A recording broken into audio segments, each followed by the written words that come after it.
क्या है कि यहाँ की जो बायोलॉजी है वो थोड़ा-सा जो उसके क्वेश्चन्स हैं, वो थोड़ा-सा टेक्निकल हैं। जैसे कि अगर मैं लाइफ प्रोसेसेस की बात करूँ तो लाइफ प्रोसेसेस का मतलब ही क्या है? लाइफ प्रोसेसेस का मतलब ये है कि हमारी जो ज़िंदगी चलती है, जो हमारी लाइफ है, उसमें क्या-क्या प्रोसेसेस हैं।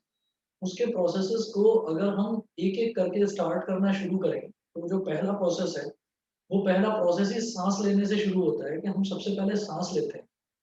तो हम ऑक्सीजन लेते हैं और ऑक्सीजन जब हम इन्हेल करते हैं, तो ऑक्सीजन किस तरीके से हमारे फूड को डाइजेस्ट करने का काम करती है। सिर्फ़ और सिर्फ़ ज़िंदा रहने के लिए हम कहते हैं ऑक्सीजन लेना ज़रूरी है, लेकिन उसका प्रॉपर रीज़न क्या है? ऑक्सीजन हमारी बॉडी में जाकर करती क्या है? हमें वो चीज़ भी तो समझनी है। तो वो चीज़ हम यहाँ पर देखेंगे, there is a difference between respiration and breathing. तो जो ब्रीथिंग है, ब्रीथिंग तो simply taking in oxygen and giving out carbon dioxide is known as breathing. उसको तो ब्रीथिंग बोलते हैं। लेकिन अगर हमसे ये पूछा जाए कि आप ये बताइए कि रेस्पिरेशन क्या होता है? तो रेस्पिरेशन एक बहुत वाइड टॉपिक है जो हम इस चैप्टर में पढ़ेंगे। रेस्पिरेशन के बाद में हम ये बोलते हैं कि एक जो दूसरी चीज़ होती है वो होती है इंजेस्शन। इन इंजेक्शन नहीं, इंजेस्शन। INGESTION इंजेस्शन। इंजेस्शन का मतलब होता है कि फूड का इंटेक करना, खाने को खाना। तो जब हम फूड को अपने बॉडी के अंदर फूड हम डालते हैं, तो वो that process is known as इंजेस्शन।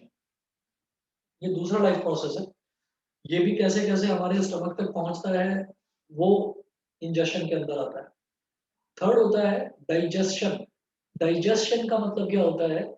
इंजेस्शन का मतलब होता है कि खाने को बॉडी के अंदर भेजना। अब वो किस पाथ से जाएगा, कैसे-कैसे जाएगा, वो स्टडी करेंगे उसमें। दूसरा लाइफ प्रोसेस है ये इंजेशन। तीसरा लाइफ प्रोसेस ये आता है डाइजेशन। डाइजेशन का मतलब जो फूड हमारे बॉडी के अंदर पहुँचा, वो किस तरीके से छोटे-छोटे, छोटे-छोटे पार्टिकल्स में डिवाइड हुआ। डिवाइड होकर कैसे प्रोटीन बना, कैसे मिनरल बना, कैसे कार्बोहाइड्रेट बना। तो all these different different vitamins are derived from single food. तो हर एक फूड में थोड़ा बहुत फैट होता है, थोड़ा बहुत विटामिन होता है, थोड़ा बहुत मिनरल होता है, थोड़ा बहुत कार्बोहाइड्रेट्स होते हैं। तो वो जो है उनको डिराइव करना फूड में से और बॉडी के अलग-अलग पार्ट्स में पहुँचाना। हम ये कहते हैं कि विटामिन ए सिर्फ़ और सिर्फ़ मेरी आँखों को चाहिए, है ना? या मेरे बालों को चाहिए ऐसा नहीं होता। विटामिन ए जो है, विटामिन ए हमारी स्किन को भी चाहिए, विटामिन ए हमारे हार्ट को भी चाहिए, हमारे लिवर को भी चाहिए। तो हर बॉडी पार्ट को जितना-जितना कोई विटामिन चाहिए, उसी रेशियो में पहुँचाना that comes under the process third life process digestion. फिर जो फोर्थ लाइफ प्रोसेस आता है, तो ये स्टेप बाय स्टेप प्रोसीजर है इनको लर्न करने का। जो थर्ड है कि कुछ फूड जो डाइजेस्ट हो गया और जो फूड डाइजेस्ट नहीं हुआ, वो एक्सक्रीटरी सिस्टम के थ्रू बॉडी के बाहर निकल गया, जैसे यूरिन के थ्रू या स्टूल के थ्रू। तो ये प्रोसेस जो है ये कहलाता है एक्सक्रीशन। तो रेस्पिरेशन हो गया, इंजेशन हो गया, डाइजेशन हो गया, एक्सक्रीशन हो गया। क्या इसके अलावा भी कोई लाइफ प्रोसेस होता है? हम कहते हैं हाँ जी होता है। इसके अलावा एक लाइफ प्रोसेस होता है कि एक मदर है और एक फादर है, एक मेल है और एक फीमेल है। तो उन दोनों की हेल्प से नया ऑफस्प्रिंग का पैदा होना मतलब नए जो है नई जनरेशन का पैदा होना, उसको हम बोल देते हैं रिप्रोडक्शन। तो रिप्रोडक्शन का सिर्फ़ और सिर्फ़ इंट्रोडक्शन है हमारे पहले चैप्टर में। रिप्रोडक्शन चैप्टर ही बिल्कुल अलग है। समझ रहे हो? तो हर एक चीज़ ना न कहीं रिलेटेड है। सबसे पहले हम साँस लेते हैं, साँस लेने के बाद हम खाना खाते हैं, खाना खाने के बाद खाना डाइजेस्ट कैसे होता है, डाइजेस्ट होने के बाद वो डाइजेस्ट होने के बाद जो बचा हुआ पोर्शन है, जो अनवांटेड मटीरियल है, वो एक्सक्रीट कैसे होता है, ठीक? तो ये तो हमारा सारा जीवन जीने का तरीका हो गया, जो हम थ्रू आउट द डे करते हैं। तो उन चीज़ों को स्टेप बाय स्टेप समझना, एक तो ये। उसके बाद हमारी जो लाइफ है, हमारी लाइफ की एक नेक्स्ट स्टेज भी होती है कि जो लाइफ है, वो सिर्फ़ हम तक सीमित नहीं रह जाती, हम तक लिमिटेड नहीं रह जाती, कि हम हैं और हमारा एक परिवार है। तो वो उस परिवार तक सीमित नहीं रह जाती, परिवार धीरे-धीरे आगे बढ़ता भी है। यानी कि नए बच्चे पैदा होते हैं, उनको बोलते हैं ऑफस्प्रिंग्स। उसको बोलते हैं, अगर मैं अपनी जनरेशन की बात करूँ, तो फॉर एग्ज़ाम्पल अगर मेरी जनरेशन कहलाएगी पेरेंटल जनरेशन, तो मेरी जो ऑफस्प्रिंग आएगी, उसको बोलते हैं प्रोजेनी। तो टेक्निकल टर्म्स हैं वो आपको समझाऊँगा यहाँ पर, पूरे इसमें बायोलॉजी में। तो वो प्रोजेनी होती है और प्रोजेनी को ही हम बोल देते हैं F1 जनरेशन। ये टेक्निकल टर्म है, आप उसको F1 जनरेशन ही बोलोगे। अगर आपके पेरेंट्स पेरेंटल जनरेशन कहलाएँगे तो उसकी जो नेक्स्ट ऑफस्प्रिंग है यानी कि आप लोग कहलाओगे F1 जनरेशन, और जो आपके बच्चे होंगे वो कहलाएँगे F2 जनरेशन। हमारा जो सिलेबस है, हमारा सिलेबस हमको सिर्फ 3 जनरेशन तक लिमिटेड करता है। पेरेंटल जनरेशन, F1 जनरेशन और F2 जनरेशन। तो ये जो तीनों जनरेशंस हैं, ये आप पढ़ेंगे रिप्रोडक्शन वाले चैप्टर में। फिर रिप्रोडक्शन का मतलब सिर्फ ये है कि रिप्रोडक्शन चलिए एक चैप्टर हो गया, लाइफ प्रोसेसेस चलिए एक चैप्टर हो गया।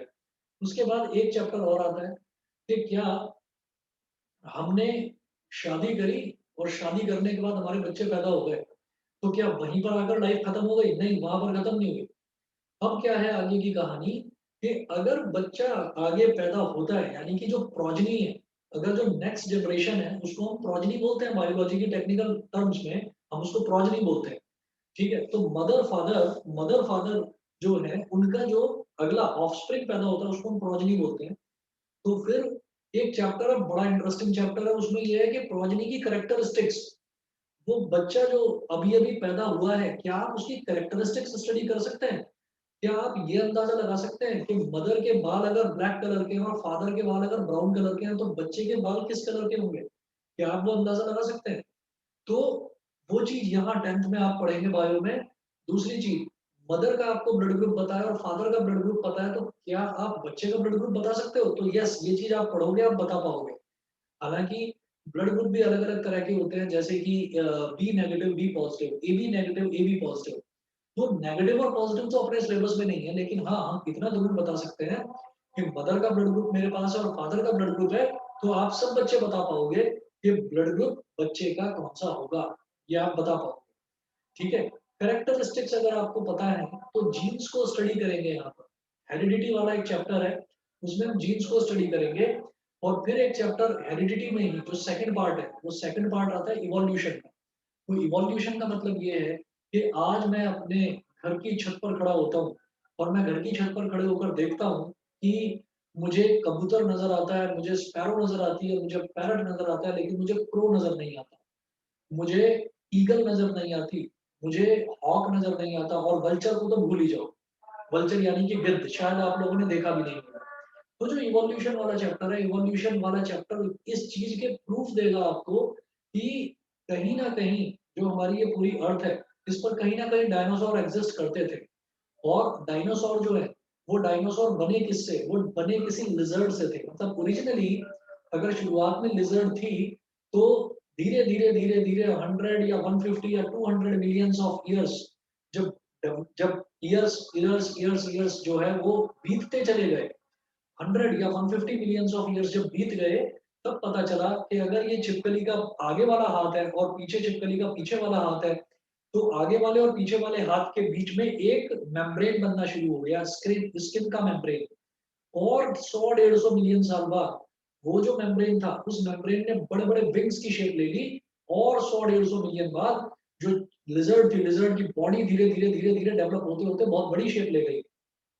तो इन सब चीज़ों से ये पता चलता है कि जो हमने कहीं न कहीं स्टोरीज़ पढ़ी थी, उन स्टोरीज़ में कहीं न कहीं सच्चाई है कि हम अगर सुनते हैं कि डायनासोर करके एक स्पीशीज़ हुआ करती थी अर्थ पर और वो स्पीशीज़ एक्सटिंक्ट हो गई, एक्सटिंक्ट मतलब खत्म हो गए। आपने सुना होगा जब आप ज़ू में भी जाते हैं, तो ज़ू में आपने बाहर देखा होगा लिखा रहता है सेव द टाइगर्स, कि टाइगर्स को बचाइए, नहीं तो टाइगर्स अगर खत्म हो गए तो लाइफ साइकिल का एक प्रोसेस होता है, वो प्रोसेस पूरा डिस्टर्ब हो जाएगा। ठीक है? तो वो चीज़ बताई जाती है कि शायद टाइगर्स भी वो नेचर के लिए ज़रूरी है। शायद स्पैरोज़ भी नेचर के लिए ज़रूरी है, शायद क्रो भी नेचर के लिए ज़रूरी है। तो वल्चर जो है वो एक्सटिंक्ट हो चुके हैं, खत्म हो चुके हैं। वल्चर अब दिखाई नहीं देता कहीं पर भी, गिद्ध नज़र नहीं आता। ठीक? दूसरी चीज़, अगर हम बात करें क्रो की, तो क्रो बहुत कम हो चुके हैं और इस पर आपने शायद एक मूवी भी देखी थी। ये इवोल्यूशन वाला चैप्टर, मतलब जो ये चैप्टर्स हैं ना यहाँ पर बायो के, वो चैप्टर्स इतने इंटरेस्टिंग हैं कि आप इनको पढ़ेंगे और पढ़कर धीरे-धीरे आपको लगने लगेगा कि यार इनको तो पढ़ने में मज़ा आ रहा है। वो बहुत सारी चीज़ें आपको देखने को मिलेंगी, तो आपको बहुत अच्छा लगेगा। आपने एक फ़िल्म देखी होगी, रोबोट की एक फ़िल्म आई थी 2.0। तो उस फ़िल्म में कहीं ये दिखाया था कि जो इलेक्ट्रोमैग्नेटिक रेडिएशंस होती हैं, ये आप फिज़िक्स में देखेंगे कि अगर कहीं पर भी किसी वायर में, और इसी साल देखेंगे 10th क्लास में, अगर किसी वायर में मैं करंट फ्लो कर रहा हूँ, फॉर एग्ज़ाम्पल ये वायर है और इस वायर में अगर मान लीजिए हम करंट फ्लो कर रहे हैं, तो इस वायर के चारों तरफ मैग्नेटिज़्म भी प्रोड्यूस हो जाएगा। मतलब ये अपने चारों तरफ अगर हम मैग्नेट रखेंगे ना, तो ये करंट कैरिंग वायर ये मैग्नेट को भी अट्रैक्ट करेगा। तो इससे ये समझ में आता है अगर कहीं पर भी इलेक्ट्रिसिटी है, तो वहाँ मैग्नेटिज्म भी है। यानी कि इलेक्ट्रोमैग्नेटिक रेडिएशन का इंट्रोडक्शन आपको यही बता दिया जाएगा 10th क्लास में। आगे 11th में आपकी मर्ज़ी है कि आप साइंस स्ट्रीम ऑप्ट करते हैं या कोई और स्ट्रीम ऑप्ट करते हैं, दैट इज़ योर चॉइस। तो इलेक्ट्रोमैग्नेटिक रेडिएशंस का आपने उस फ़िल्म में देखा होगा, उसमें ये दिखाया गया था कि बहुत सारे ऐसे बर्ड्स थे, जो बर्ड्स इलेक्ट्रोमैग्नेटिक रेडिएशंस की वज़ह से मरने लगे और वो जो बर्ड्स थे, वो बर्ड्स छोटे-छोटे, छोटे-छोटे जो बर्ड्स थे, वो थे बर्ड्स जो पेड़-पौधों पर या जो क्रॉप्स खेतों में पैदा होती है, उन क्रॉप्स पर बैठा करते थे और उस पर छोटे-छोटे, छोटे-छोटे जो कीड़े होते थे, वो उन कीड़ों को खा जाया करते थे। तो लाइफ प्रोसेस जो है, लाइफ प्रोसेस ये है कि अगर एक पक्षी मरता है या अगर एक पक्षी की पूरी स्पीशीज खत्म हो जाती है, एक्सटिंक्ट हो जाती है क्योंकि वो इलेक्ट्रोमैग्नेटिक रेडिएशंस को बर्दाश्त नहीं कर पाते।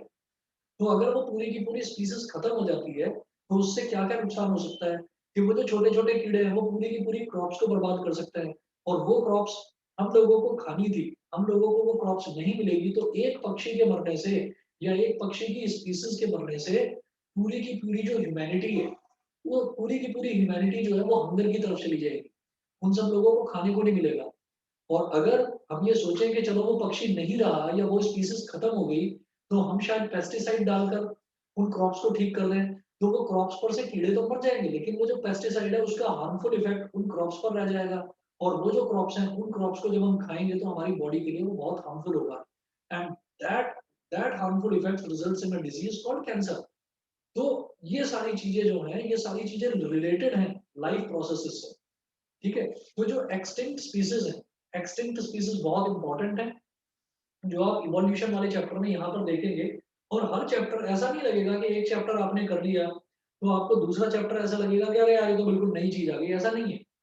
उसमें आपको ये दिखाई देगा कि एक चैप्टर का दूसरे चैप्टर के साथ में लिंक है।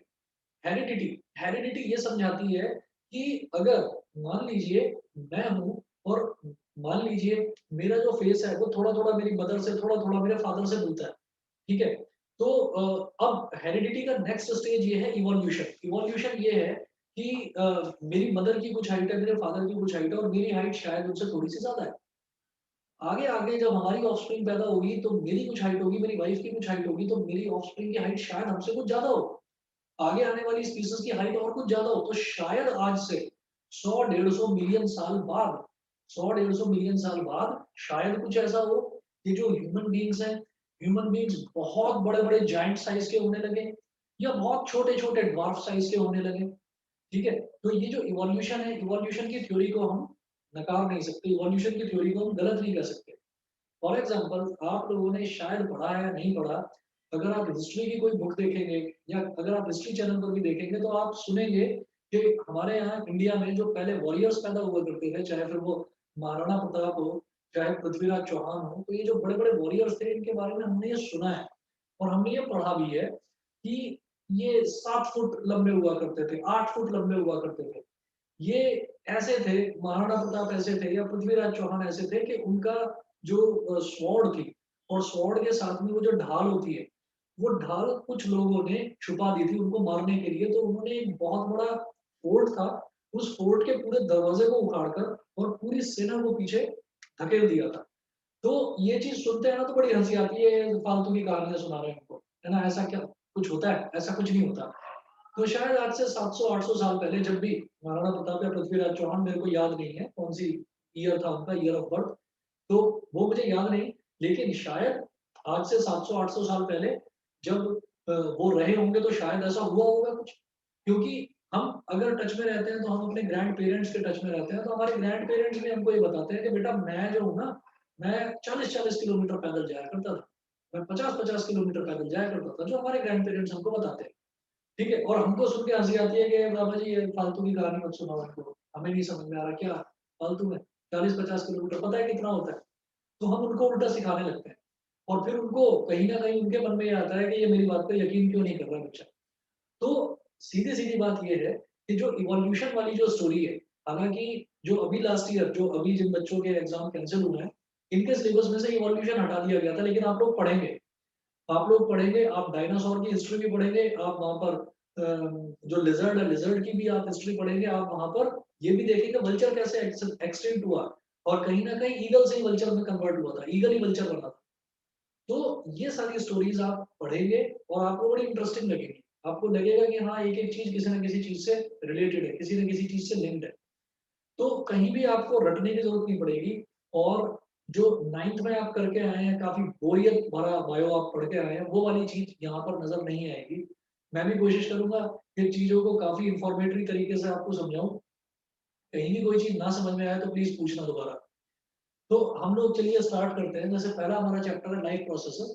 तो सबसे पहले लाइफ प्रोसेसेस का जो मतलब ही है वही देख लेते हैं, लाइफ का प्रोसेस। अच्छा, लाइफ क्या है? लाइफ इस चीज़ से पता चलती है कि अगर मान लीजिए कोई ऑब्जेक्ट ज़मीन पर पड़ा हुआ है, अगर मान लीजिए टेबल है, अगर मान लीजिए चेयर है, तो वो चेयर अपने आप चलना तो शुरू नहीं कर देती ना। वो अपने आप चलना नहीं शुरू कर देती। हम कोई हॉरर मूवी नहीं देख रहे हैं, हम ऐसे कह रहे हैं कि वो चलना नहीं शुरू करती, वो पड़ी रहती है एक जगह। लेकिन अगर दूसरी तरफ हम देखें कि कोई लिज़र्ड है या कोई माउस है या कोई डॉग है, कोई कैट है, तो वो एक जगह बैठा हुआ है, तो धीरे-धीरे थोड़ी देर बाद चलना भी शुरू करेगा। तो जो भी ऑब्जेक्ट्स हैं, दुनिया में जो भी ऑब्जेक्ट्स हैं या जो भी थिंग्स हैं, जो मोशन रिप्रेज़ेंट करते हैं, जो मोशन दिखाते हैं, हम उनको ये कह देते हैं कि वो लोकोमोशन शो कर रहे हैं, वो मोशन शो कर रहे हैं, इसका मतलब वो लिविंग ऑब्जेक्ट्स हैं। अगला सवाल आता है, फिर प्लांट्स के बारे में क्या कहोगे? प्लांट्स कौन-सा मोशन दिखाते हैं? मेरा तो गमला आज भी यहीं पर है और कल सुबह भी यहीं पर है, मेरा गमला तो अपनी जगह से हिला नहीं है। तो देखिए मोशन दिखाने का अलग-अलग तरीका होता है। अगर मान लीजिए एक छोटा बच्चा है, तो वो 2 साल से एक जगह बैठा हुआ है, एक ही चेयर पर बैठा हुआ है, हिल नहीं रहा है, कुछ भी नहीं कर रहा है, ठीक है? तो आप ये कहेंगे कि क्या ये मोशन दिखा रहा है? बेटा मोशन तो वो भी दिखाएगा। कैसे? मोशन दिखाने के अलग-अलग तरीके होते हैं। एक तरीका तो ये है कि आप एक जगह से उठकर दूसरी जगह चले गए और दूसरा तरीका ये है कि आप बढ़ रहे हैं धीरे-धीरे, आपकी ग्रोथ हो रही है धीरे-धीरे, ठीक है? तो ये जो चीज़ है, जो ग्रोथ भी है ना, उसमें क्या है कि आपका साइज़ पहले इतना था, अब आपका साइज़ बढ़कर थोड़ा बड़ा हो गया, समझ गए? पहले आपकी हाइट शायद 5 फुट थी, अब आपकी हाइट बढ़कर 5 फुट 2 इंच हो गई। तो ये क्या है? ये भी एक मोशन ही है। मेरी बात सब बच्चों को समझ में आ रही है? मेरी बात Yes, सभी sir. को समझ में आ रही है? Yes, sir. Yes, sir. Yug, Aditya, Devanshi, Dhruv, ENC rider, ENC rider Yes, को भी sir. समझ में आ रहा है? Yes sir. नहीं, ईएनसी राइडर को पूछ रहा हूँ, समझ में आ रहा है? Yes, sir. अच्छा, है कौन ये? ये ईएनसी राइडर कौन है? अभी कोई है ही नहीं, गायब ही हो गया। चलिए, अब जरा देखें कि हम अगर लाइफ प्रोसेस की बात करें, तो इसमें सबसे पहले हमें यही डिफरेंशिएशन देखना है कि कौन सी चीज़ ज़िंदा है और कौन सी चीज़ ज़िंदा नहीं है। मतलब लिविंग थिंग्स और नॉन लिविंग थिंग्स की बात करेंगे सबसे पहले। तो नोट करेंगे, all the plants and animals including human beings are alive और living things.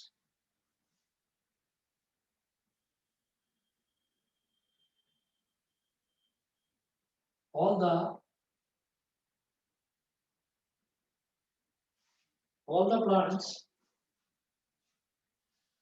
and animals, including human beings,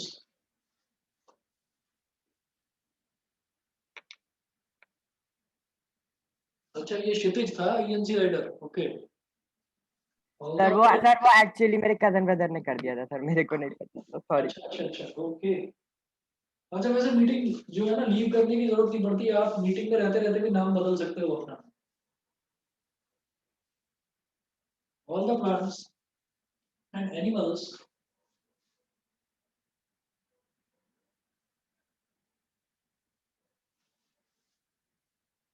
including all the plants and animals including human beings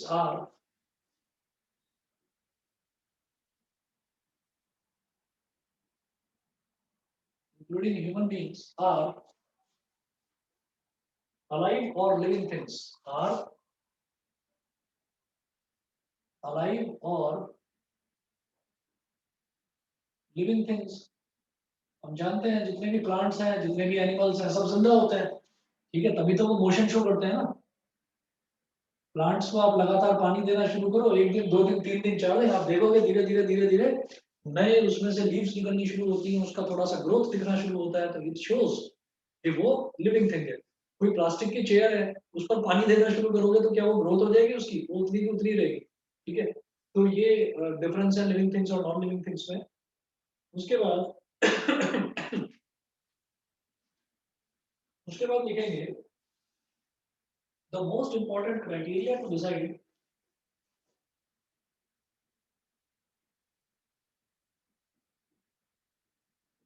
the most important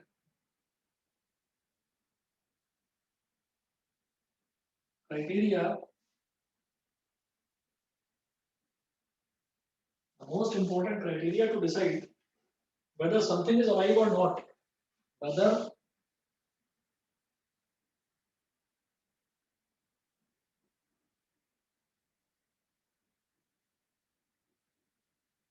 the most important criteria to decide whether something is alive or not,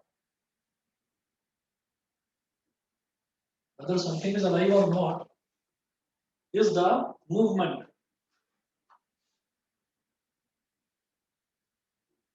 Is the movement. हम movement देखकर ही बता सकते हैं कि कोई चीज alive है या नहीं है, कोई चीज जिंदा है या नहीं है। वो मूवमेंट देखकर हम बताएंगे, ठीक है? अच्छा, अगला नोट करें।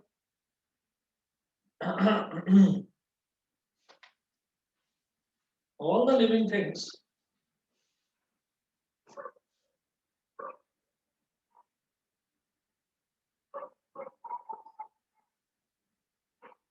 all the living things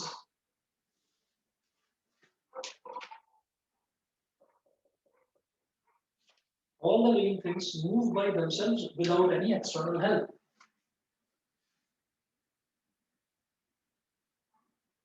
All the living things move by themselves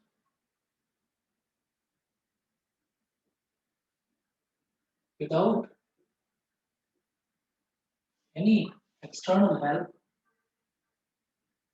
Without any external help. उसके बाद the characteristics, फिर living things की कुछ characteristics हैं, वो characteristics लिखते हैं।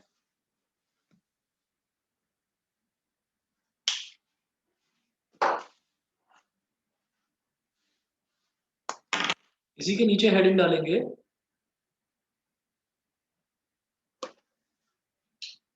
the characteristics of living things are as follows.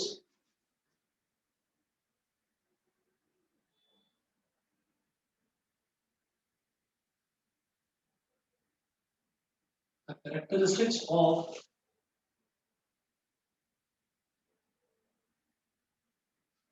characteristics of living things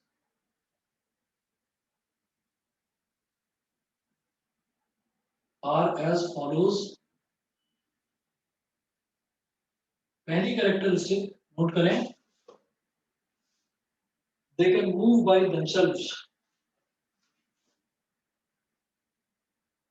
They can move by themselves. अपने आप ही चल सकते हैं, ठीक है ना? They can move by themselves. उन्हें किसी एक्सटर्नल सपोर्ट की जरूरत नहीं पड़ती, अपने आप ही वो चल सकते हैं। सेकंड है they need food, air and water.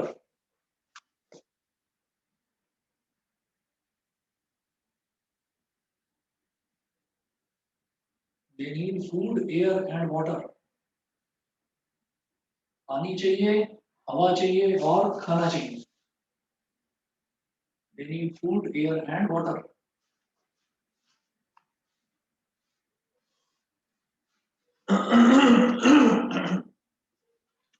Third characteristics, they can grow.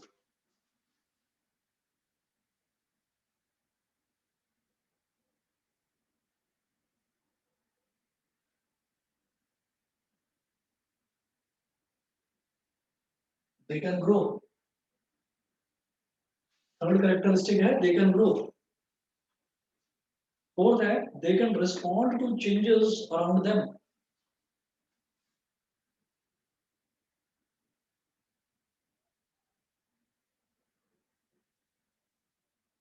They can respond to changes around them.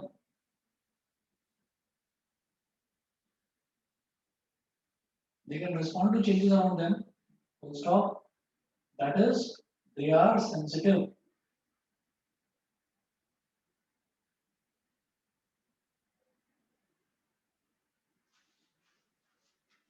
That is, they are sensitive. They can respond to changes around them. They are sensitive.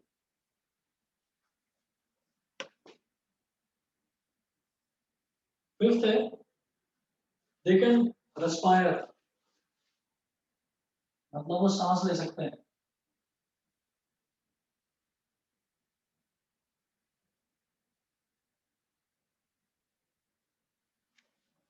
Sixth है, they can excrete.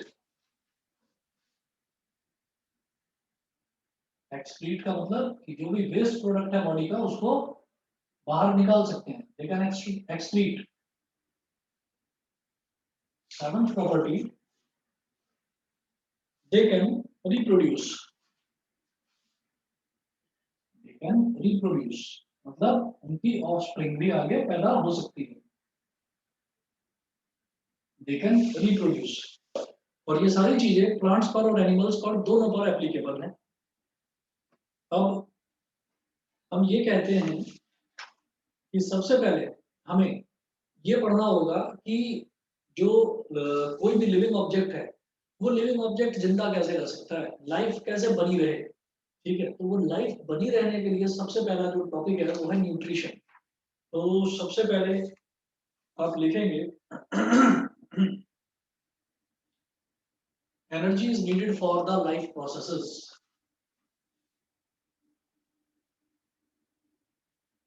Energy is needed for the life processes. Energy is needed for the life processes. The life processes चलते रहें, life processes चलते रहें, life चलती रहे, उसके लिए क्या चाहिए? एनर्जी चाहिए. एनर्जी कहाँ से मिलेगी? फूड से मिलेगी. तो लिखिएगा, food is a kind of fuel which provides energy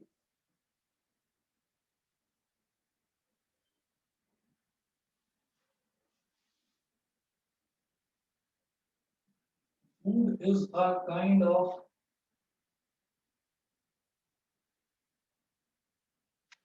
food is a kind of fuel which provides energy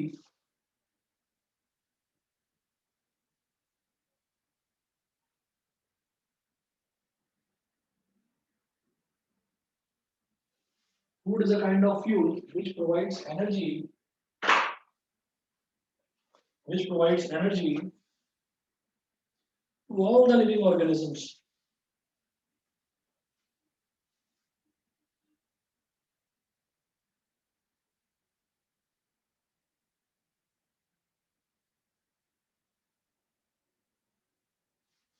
To all the living organisms. जितने भी लिविंग ऑर्गेनिज्म हैं उनको एनर्जी प्रोवाइड कौन करता है? फूड प्रोवाइड करता है एनर्जी. तो अब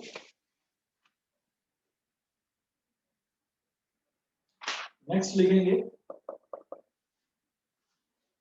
न्यूट्रिशन. अब जो फूड है ना, फूड को ऑब्टेन करने के भी तो अलग अलग तरीके हो सकते हैं. तो फूड का इंटेक भी न्यूट्रिशन कहलाता है. लाइफ चलती रहे, लाइफ प्रोसेस को मेंटेन करने के लिए मुझे खाना खाना, मुझे भोजन लेना बहुत जरूरी है. तो उसी को हम बोलते हैं फूड. अभी फूड जो है वो फूड का लेना इज कॉल्ड न्यूट्रिशन. तो अब हम बोलेंगे कि वो न्यूट्रिशन कैसे कैसे हम ऑब्टेन कर सकते हैं. तो देखिएगा, इसमें आप लिखेंगे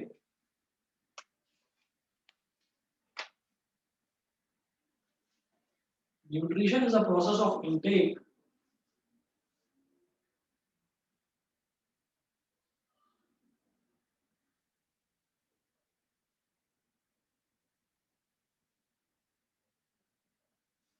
nutrition is a process of intake. Nutrition is a process of intake of nutrients of nutrients Like nutrition is a process of intake of nutrients like bracket में लिख लीजिए carbohydrates fats proteins minerals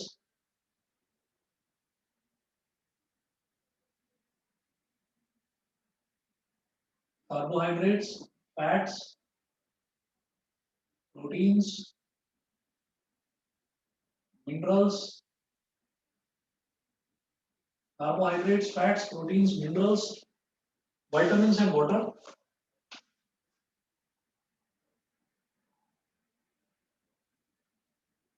vitamins and water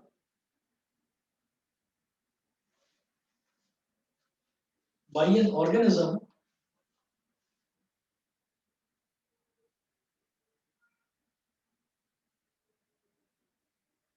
by an organism as well as the utilization of these nutrients by an organism as well as the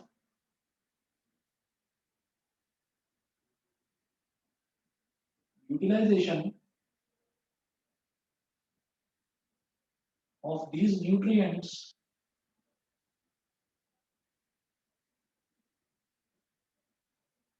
by the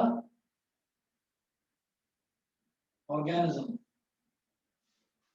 सिर्फ इन सारे nutrients को जैसे कि carbohydrates proteins vitamins minerals fats इन सारे के सारे nutrients का इंटेक करना इन सारे के सारे न्यूट्रिएंट्स को लेना ही न्यूट्रिशन नहीं है उन सबको लेकर यूटिलाइज करना वो भी हमारा न्यूट्रिशन में ही आता है ठीक है ना तो ये जो पूरा का पूरा प्रोसेस है this process is known as nutrition फिर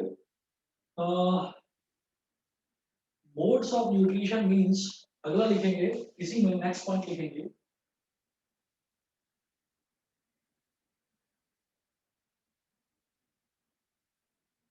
modes of nutrition modes of nutrition means methods of procuring food means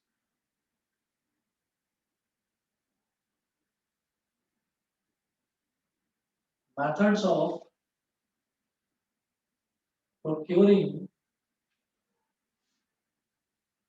means methods of procuring food or obtaining food by an organism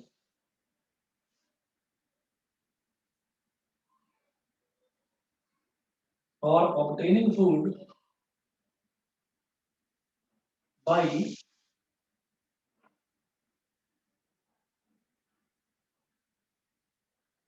or obtaining food by an organism full stop there are mainly two modes of nutrition there are mainly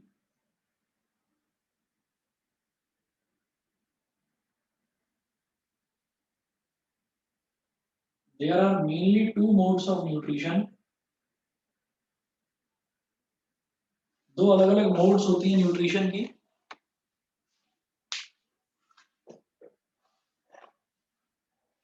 इस तरफ mention कर रहा हूं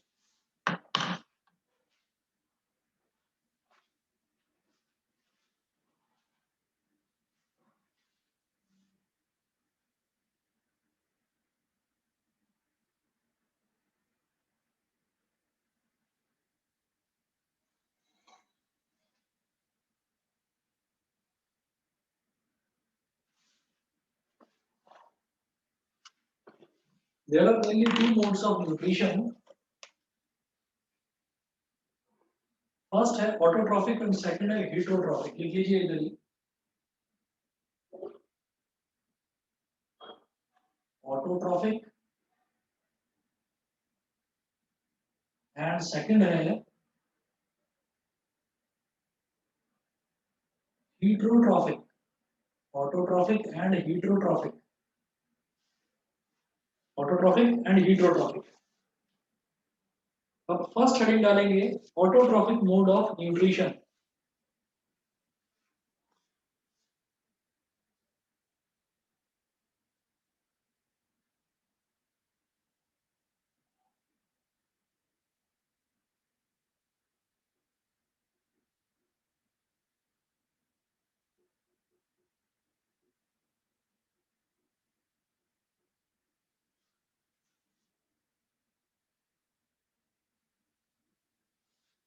autotrophic mode of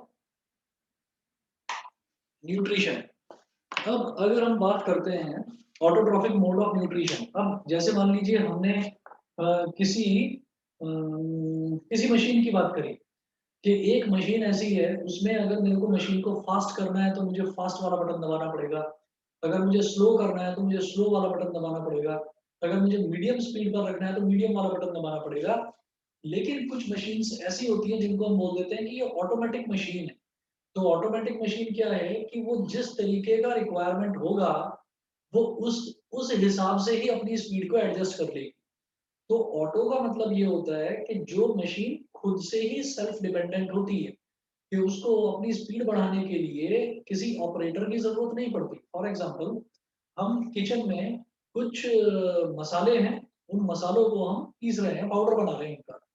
तो उनका powder बनाने के लिए हमने किसी एक मिक्सर या किसी ग्राइंडर के अंदर हमने उनको डाल दिया। तो अब हमने देख रहे हैं कि ये वाला जो मसाला है ये थोड़ा सा हार्ड है, तो इसके लिए मुझे मशीन को थोड़ा फास्ट चलाना पड़ेगा।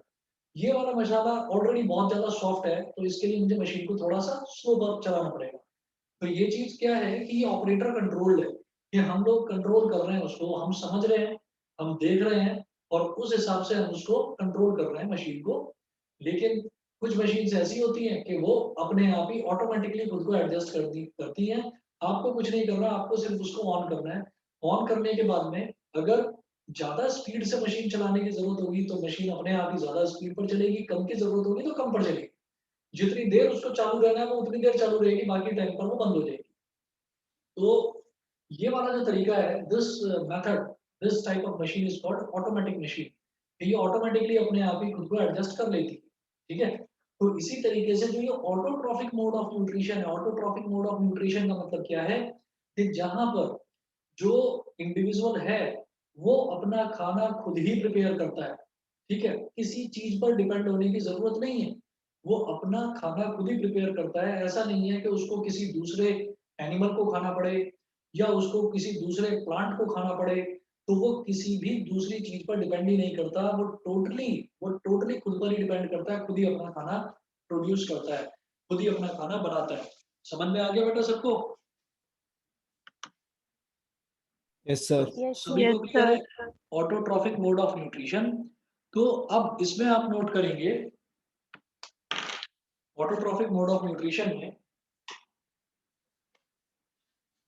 देखिएगा, it is that mode of nutrition in which an organism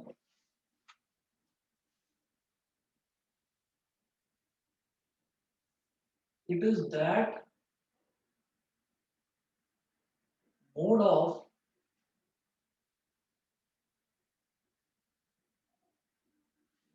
nutrition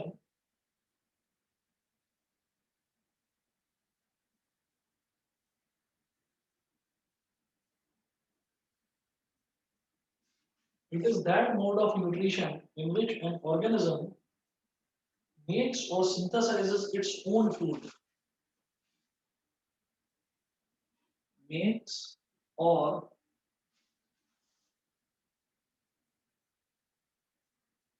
synthesizes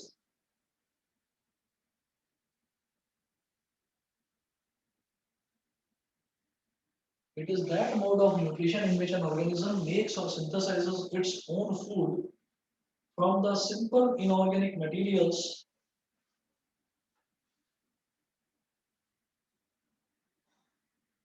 from the simple inorganic materials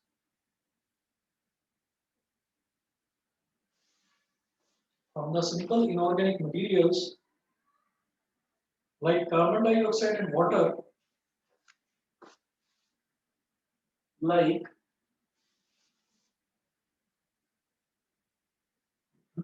carbon dioxide and water present in the surroundings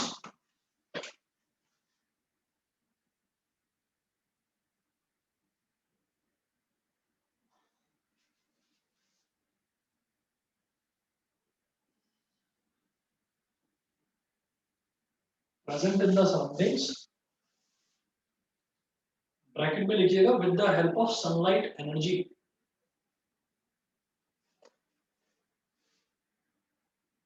with the help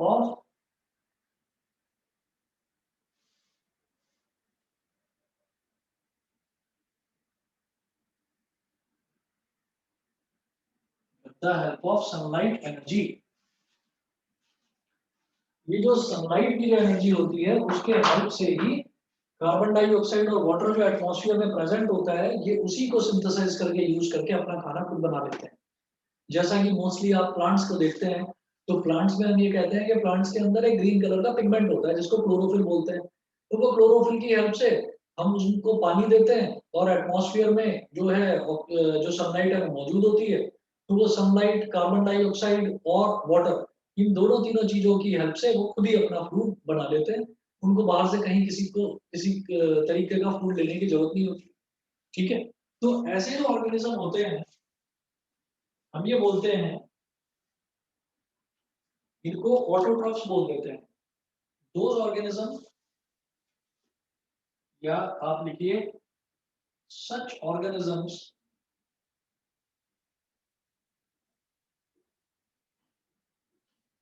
who can make such organisms who can make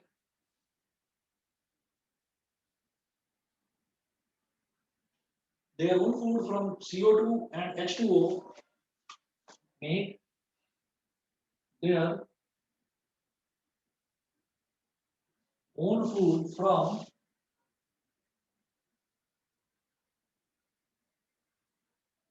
CO2 and H2O are called autotrophs। इनको कहते हैं हम autotrophs.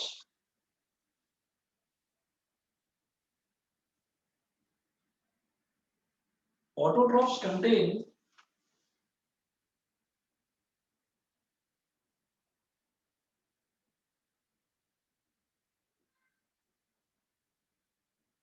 autotrophs contain the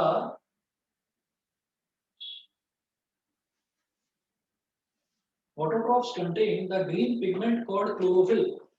Contain the green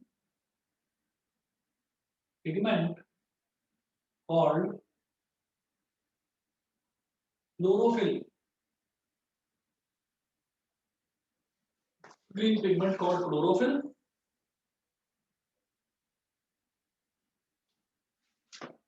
Green pigment called chlorophyll, which is capable of trapping sunlight energy।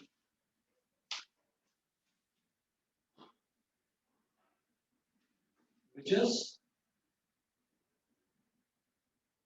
capable of trapping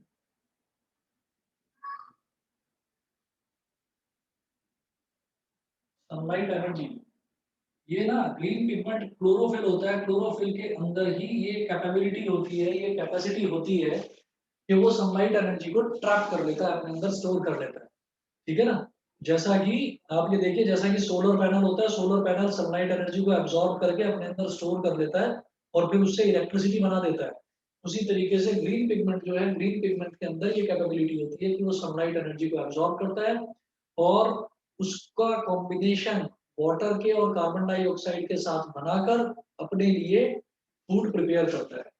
तो ये जितने भी plants होते हैं इन सबको हम ऑटोट्रॉफ्स बोलते हैं। ये अपना खाना खुद से प्रिपेयर करते हैं। ठीक है बेटा। ये तो हो गया ऑटोट्रॉफिक मोड ऑफ न्यूट्रिशन। उसके बाद सेकंड लिखेंगे heterotrophic mode of nutrition.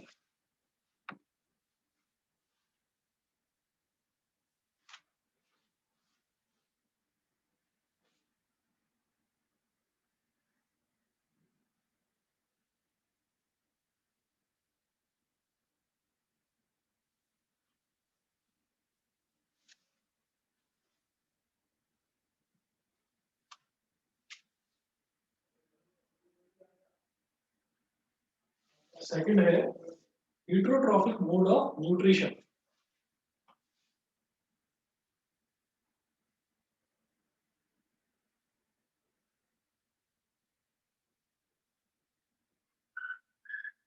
Heterotrophic mode of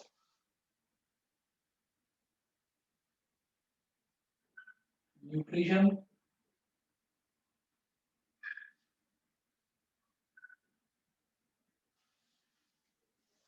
heterotrophic mode of nutrition, इसमें लिखेंगे it is that mode of nutrition in which an organism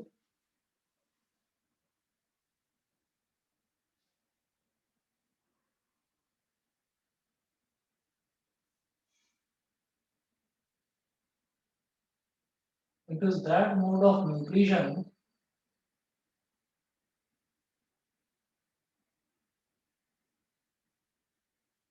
in which an organism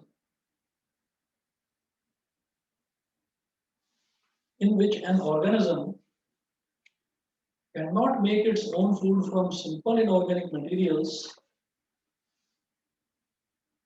cannot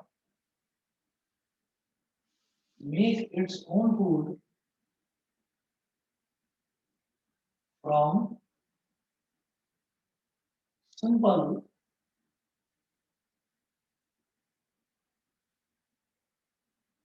inorganic materials like CO2 and H2O, like CO2 and H2O, and depend on other organisms for its food.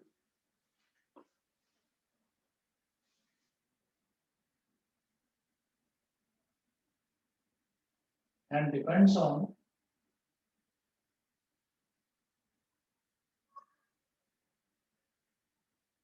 other organisms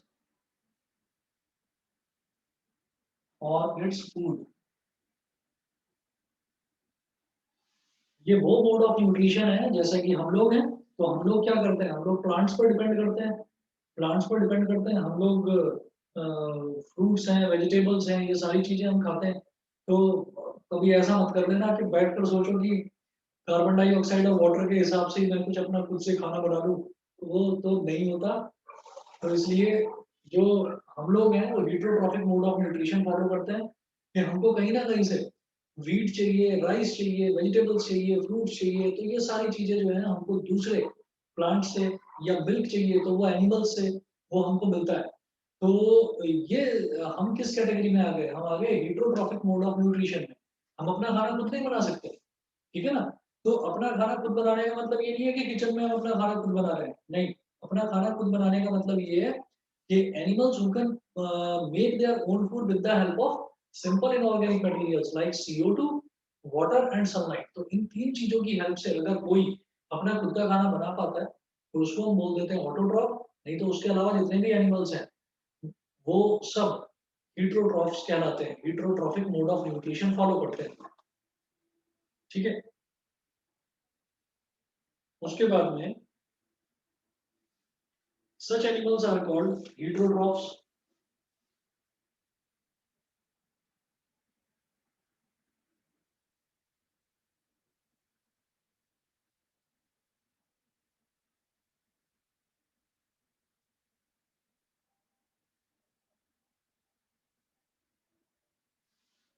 Such animals are called heterotrophs. Heterotrophs के तो बहुत सारे example हैं, ठीक है। और heterotrophic mode of nutrition जो है ये भी तीन तरीके का होता है। एक सैप्रोट्रॉफिक न्यूट्रिशन, एक पैरासाइटिक न्यूट्रिशन और एक होलोजोइक न्यूट्रिशन। तो ये जो आगे की कैटेगरीज हैं ये फिर नेक्स्ट क्लास में करते हैं, आज इतना ही कर लीजिए सर, ठीक है।